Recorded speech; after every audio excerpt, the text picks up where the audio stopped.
The secret life of actresses is often very exciting. Actresses often have very exciting lives, come from difficult backgrounds before they actually reach the top of their career. The same is true for some of the many secrets hiding behind the life of Madeline Smith.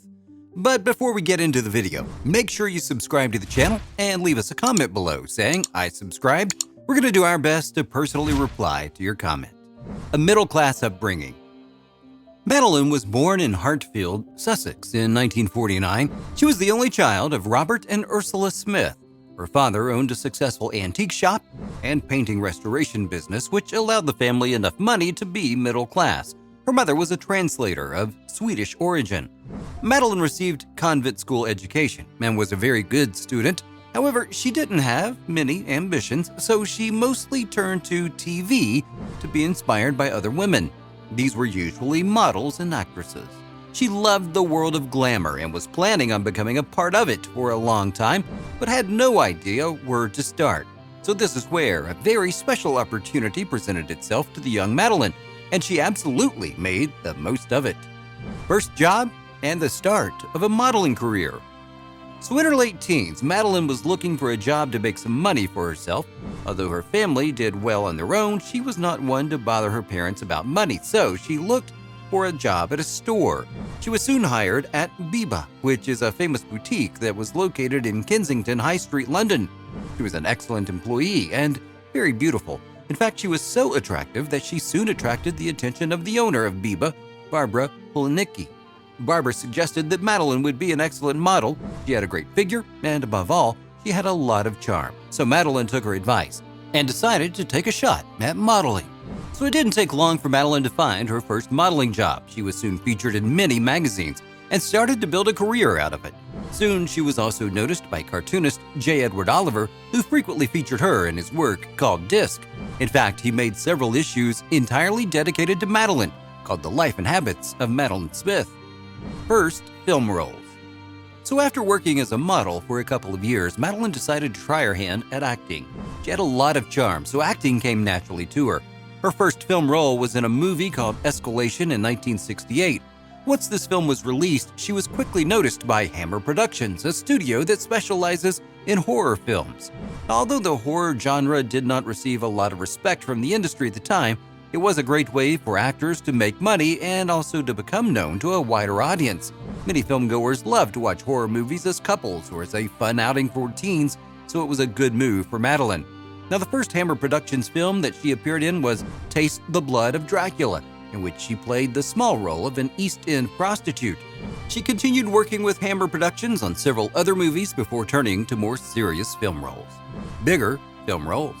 So as she became more and more popular, Madeline was offered some excellent movie roles of her own. Those included Tam Lin, The Vampire Lovers, Frankenstein and the Monster from Hell, and The Amazing Mr. Blunden. Now, her biggest movie role came in 1973 when she played the Bond girl, Miss Caruso, in the Bond film Live and Let Die. This was also the first James Bond movie starring Roger Moore. It was a very important role for her because it brought a lot of press and notice from fans. Interestingly, Madeline was recommended for the role by Roger Moore himself, who saw her in other productions and loved her look and acting skills. First, True Love and Marriage. More movie roles. So in 1975, Madeline met fellow actor David Buck. Their love was instant, and their passionate relationship led to them marrying the same year. Soon they had a daughter together called Emily. Madeline often described David as the love of her life and spoke passionately about their family. During this time, Madeline's acting career was also blossoming. She became a member of the Cambridge Theatre Company, a huge theater production company that was famous for its many plays across the country. Some of her appearances with this company included Canaries Sometimes Sing and The Mousetrap. It seemed that every performance by Madeline was an absolute hit, and she had by now established herself as a serious actress. TV show appearances and a tragedy. After the birth of her daughter, Madeline slowly decided to move away from the very hectic schedules of movies and spend more time with her husband and daughter. This is the period during which she appeared on TV more often. Some of her famous TV roles include Doctor at Large, The Two Ronnies, Casanova, and The Howard Confessions. Although her career was going well and she had a lot more time to spend with her family, a tragedy struck in 1989. David Buck suddenly passed away without any previous illnesses. It was a huge shock for Madeline, and she has mentioned many times that even years after, she was never recovered from losing the love of her life. David was well remembered by his colleagues and was known as a wonderful person and a respectable actor. Later life. So after losing her husband, Madeline decided to wind down from her career even more. She needed to be there for her daughter, who had lost her father at too young of an age. She played a few smaller roles here and there, but ultimately stopped acting until 2011. Now, this was a very long break in the acting world, and Madeline often worried that no one would remember her when she decided to return. However, things turned out better than she expected. She started her comeback with a cover on the coffee table book Hammer Glamour, who interviewed her about her life in great detail.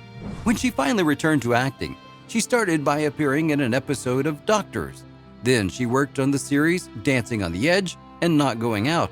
These were both popular TV shows, and many people in the UK loved watching them.